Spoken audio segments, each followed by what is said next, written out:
I used to be the invisible driver. Keys on the hook by the door, gas tank half full, window down for the chorus they hated. The girls my daughter and her best friend would tumble into the car, toss me directions like confetti, and pretend I was furniture with a seatbelt. I preferred it that way. It meant they were kids and I was boring and the world made sense. Then my marriage cracked, loud as a plate dropped on tile. My wife left. The house learned the new rhythm of 2 forks and 1 chair pulled back. The nights grew longer. Jokes started drifting from the back. Seat light, awkward things about getting me a girlfriend. I'd hear them, pretend I didn't, and they'd blush like they'd touched a hot stove. It might have stayed harmless if time didn't keep moving. She turned 18. Something tightened in the air around her. The teasing sharpened. Compliments arrived with edges. I played dumb long enough to trip over it, then finally said the words out loud, "That's not appropriate." She rolled her eyes like I had just mispronounced an easy word. I changed my routes. If she was on the list, I wasn't. If the girls were heading to a party, I found a reason to be at the hardware store reorganizing screws I didn't need. Distance simple, clean, and blessedly quiet. For a week it worked. Then the first midnight call. Her voice wobbled like a loose step on a porch. "I'm walking home if you don't pick me up." The map in my head filled with dark streets, strangers, the kind of danger that never calls first. I grabbed the keys. She slid into the seat and suddenly the air was crowded. Perfume too sweet, laughter too loud, hands that didn't understand the word "no" yet. I kept my palms glued to the wheel. "Seatbelt," I said, a bland sentence meant to build a wall. She leaned closer. The red light took forever to change. At her house, she steadied herself, found her balance just enough to look like a story with 2 sides. Her mother raised an eyebrow. I told the truth. The night exhaled and I promised myself. I was done playing taxi for anyone who treated the inside of my car like a dare. It should have ended there. The second weekend, the call came again. Same hour, same streetlight hum. "Please, if you don't come, I'll walk." I pictured headlines I never wanted. I made the mistake of saving the day. This time, the hands were bolder. This time, every stop sign felt like a test I was meant to fail. "I'm calling your mother," I said. She laughed. It wasn't a kind sound. Her mother didn't laugh. "You brought her like this?" The question carried the weight of 10 more behind it. "What did you do? Why did you come? Who do you think you are?" I said. The dumbest, honest sentence available. I should have called you first. It was true, and I wanted it written somewhere permanent. Next time, I added, I will. After that, I shut down the shuttle. If she was in the plan, I wasn't. If the girls wanted to hang out, I found errands with aisles too long to leave. My daughter rolled her eyes at first. "Dad, it's a joke." Then she talked to her friend. The look she brought back said the ground had shifted. "Okay," she said quietly. "You're right. Here is something you don't learn until late. Kindness without a boundary is an invitation to chaos." I wrote rules on a sticky note and stuck it to the fridge. No rides for her. No time alone. Call her mother for pickups. Document, don't debate. Then I wrote the same rules in my phone. Because paper has a way of disappearing when you most need it. Days went by.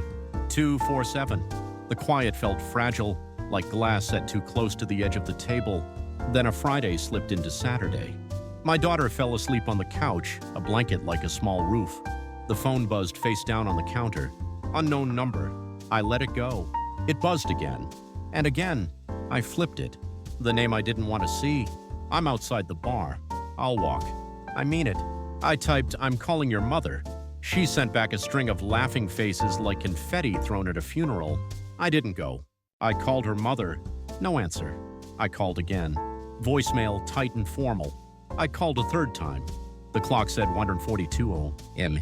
My mouth tasted like worry. I texted my daughter's friend, "Your mother is on the way." She replied, "You're scared. Then come prove you're not."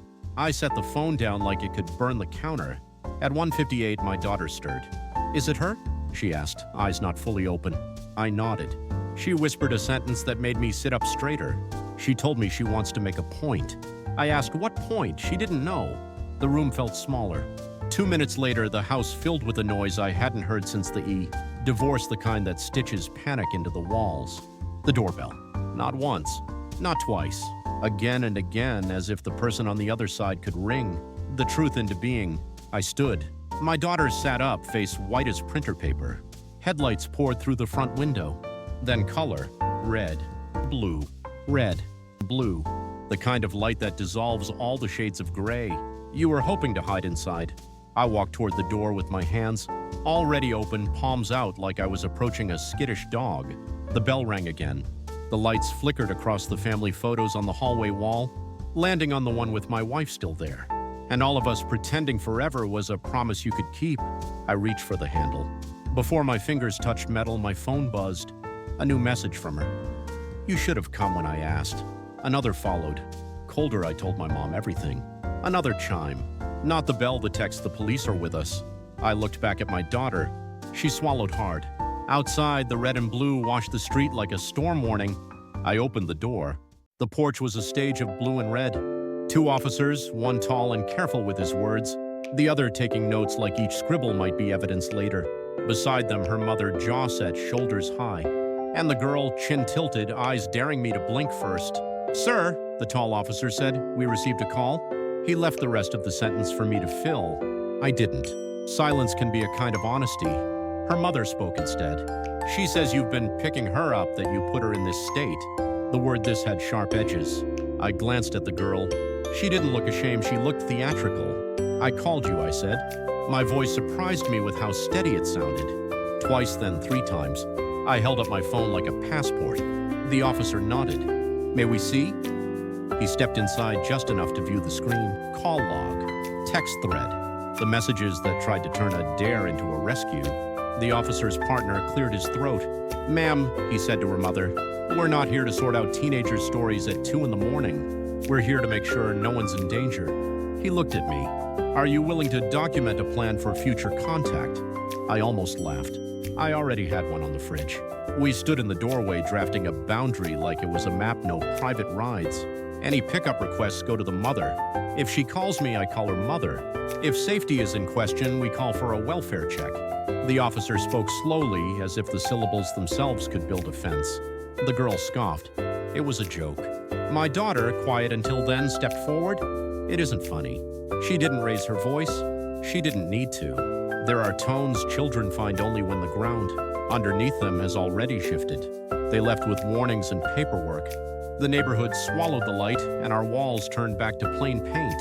I made tea no one drank. My daughter sat at the table and traced condensation rings with her finger. "Dad," she said, "what happens now?" I gave her the only answer worth saying at that hour. We moved from feelings to facts. Morning brought the grown-up work calendars, emails, and the blunt instrument of documentation. I pulled dashcam clips. Nothing scandalous, just streetlights, speed limit signs, and the shape of my hands at 10 and 2. While someone tried to turn a moving car into a bet, I exported time-stamped files, printed call logs, saved screenshots. None of it was for revenge. It was a map that showed where the cliff starts. By noon, we sat in a school counselor's office. Neutral furniture. A box of tissues too close to the edge. The counselor listened the way good bridges hold weight, no creak, no sway. "We'll focus on safety and boundaries," she said. "No accusations here, just next steps." The girl arrived with her mother. No dramatic entrance this time. She took the chair farthest from mine. The counselor invited everyone to breathe first, then to speak in turns. The girl went last. "When I call him, he comes," she said, small now, like the stage lights had been cut. "My dad didn't come to graduation or prom. He sends cards." Her fingers twisted a hair tie until it looked like a broken rubber band. "If a man shows up when I ask, it means I matter." In that sentence, the noise lowered. You could hear the machinery underneath ache. Proof-seeking, the dangerous math of attention equals love. The counselor nodded. "We can honor that feeling without creating risk," she said. "That's our job here." We wrote the plan in words that left no room for interpretation. No direct messages to me, no pickups. If she needs a ride, she calls her mother or the designated list. Rideshare gift card, 2 other parents who agreed, and the school's Safe Ride volunteer line. If she's in danger, she calls 911. If she's unsure, she texts the counselor's hotline before she texts anyone else. We all signed. Dates, times, copies for everyone. The paper looked like nothing, which is the point of good paper, quiet and enforceable. After the meeting, my daughter asked to walk with her friend. I watched from a respectful distance as they spoke in the language of old photos and new rules. They hugged the way you do when you know things won't go back, but they might go forward differently. On the ride home, my daughter only we drove with the windows down. The radio hummed a song they used to hate. She didn't change it. Word gets around a neighborhood.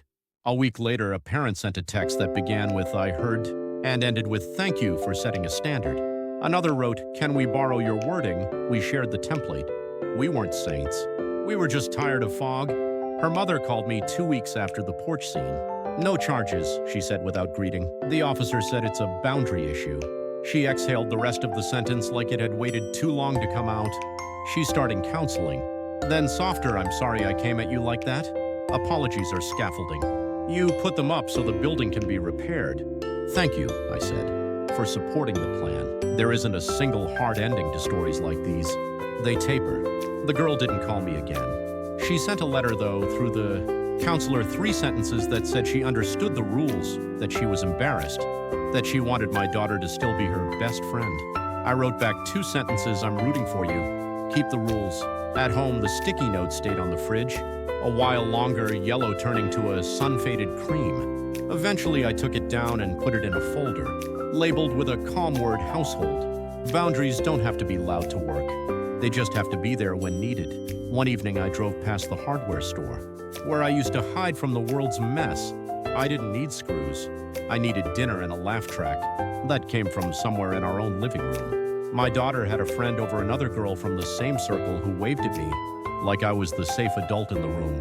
I took it as a compliment. I took it as a job. If you're listening with years behind you, you already know the closing lesson. Write it down anyway. Set the rule when your hands are calm, not when the doorbell is ringing. Keep records, not grudges. And when in doubt, choose the plan. That protects the youngest heart in the room, even if it costs you a ride, your pride, or a misunderstanding you don't deserve. That is the price of being the boring adult. It's a price worth paying.